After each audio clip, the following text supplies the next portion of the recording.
আসসালামু আলাইকুম। আশা করছি সবাই ভালো আছেন। তো আমাদের এই যে সামুদ্রা 6 জাহাজটাতে ফাইনাল পেন্ডিং এর কাজটা ধরছে। এই যে ব্ল্যাকটা মারা হয়েছে আজকে, এই যে অ্যান্টিফুলিনটা নিচে সেকেন্ড কোটটা মারতেছে। এই যে প্রিমিয়ার 12 তো পেন্ডিং এর কাজ চলতেছে এবং সামুদ্রা 6 এই যে ফাইনাল পেন্ডিং এর কাজটা ধরছে আর কি। তো পেন্ডিং এর পুরো ভিডিওটা দেখতে থাকেন, আশা করছি ভালো লাগবে।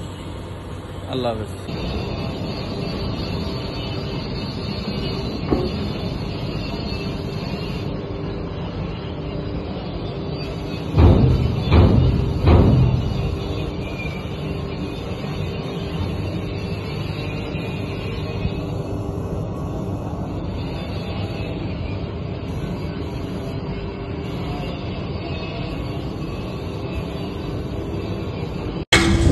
যাই হোক, এটা হচ্ছে প্রিমিয়ার 12তে স্প্রে করতেছে সানব্লাস্টিং করার পরে। সানব্লাস্টিং করে সারফেসটা পরিষ্কার করে ভালোভাবে তারপর স্প্রে পেইন্টটা করা হইতেছে। তো আমাদের ইঞ্জিনিয়ার আসলাম ভাই আছে, যিনি পেইন্ট ইঞ্জিনিয়ার হিসেবে শিপইয়ার্ডে কর্মরত আছেন। উনি মূলত পেইন্টিংয়ের কাজটা দেখেন। তো ওনার তত্ত্বাবধানে আমাদের শিপইয়ার্ডে প্রত্যেকটা জাহাজের পেইন্টিংয়ের কাজটা হয়। উনি খুব নিজের মতো করে ওনার মতো করে উনি পেইন্টিংয়ের কাজটা করে। তো এখানে স্প্রে মারতেছে, উনি উপস্থিত দাঁড়ায় আছে, দাঁড়ায় দেখতেছে যে স্প্রে মারাটা কীরকম হইতেছে। তো সবাই পুরো ভিডিওটা দেখেন, আশা করছি ভালো লাগবে। যারা পেইন্টিংয়ের ভিডিও চাইতেছেন আপনাদের জন্যই ভিডিওটা দেওয়া।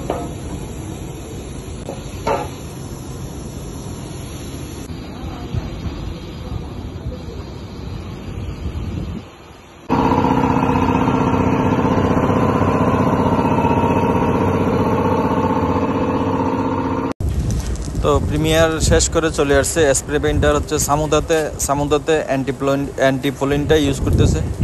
যেহেতু ফার্স্ট কোট আগে মারি ফেলছে, এখন অ্যান্টিফোলিনটা মারা হইলে নিচে টলিগুলো আছে, টলি শিফটিং করবে, টলি শিফটিংয়ের জায়গাগুলো সানব্লাস্টিং করবে, তারপর আবার হয়তো পেইন্টিংয়ের কাজটা দৌড়বে আর কি।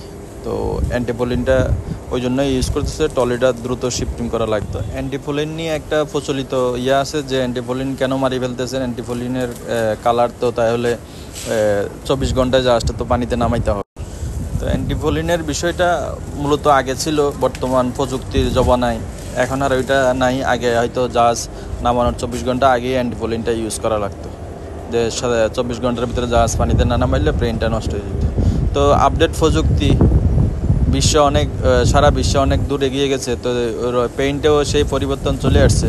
এখন অ্যান্টিফোলিন মারি আপনি জাহাজ 1 মাসও রাখতে পারেন, 15 দিনও রাখতে পারেন, তাতে আপনার পেইন্টের কোনো ক্ষতি হবে না।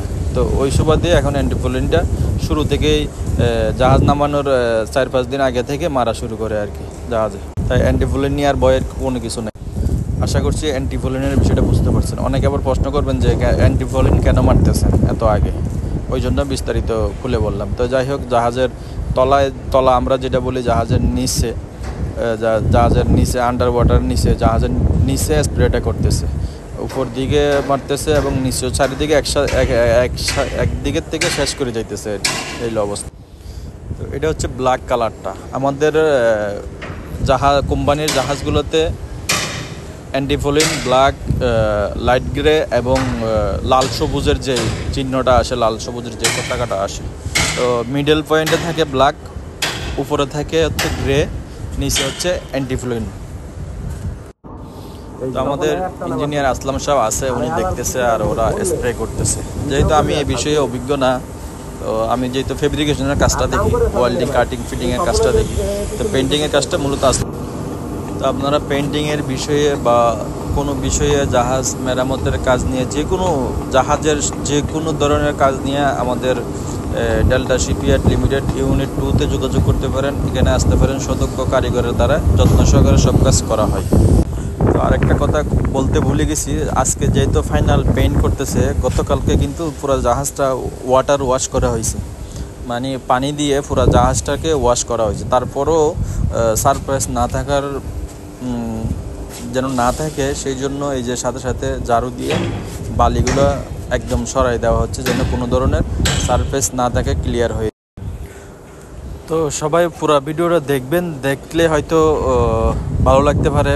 পুরাটা না দেখলে হয়তো বুঝতে পারবেন না, একটু হইলে পুরো ভিডিওটা যদি স্কিপ করে যান তাহলে হয়তো বুঝতে পারবেন না। তো তো ভিডিওটা দেখে কাজের কোয়ালিটি, কাজের সম্বন্ধে অবশ্যই মন্তব্য করে যাবেন। তো অবশ্যই সবাই পুরো ভিডিওটা দেখে মন্তব্য করবেন। যদি ভালো লাগে অবশ্যই লাইক, কমেন্ট, শেয়ার করবেন, বেশি বেশি করে শেয়ার করবেন যেন সবাই দেখতে পারে। আর কাজের বিষয়ে যদি কোনো কিছু বলার থাকে অবশ্যই কমেন্টে জানাবেন। পুরো ভিডিওটা দেখতে থাকেন। সবাই ভালো থাকবেন, দেখা হবে নেক্সট ভিডিও ইনশাআল্লাহ।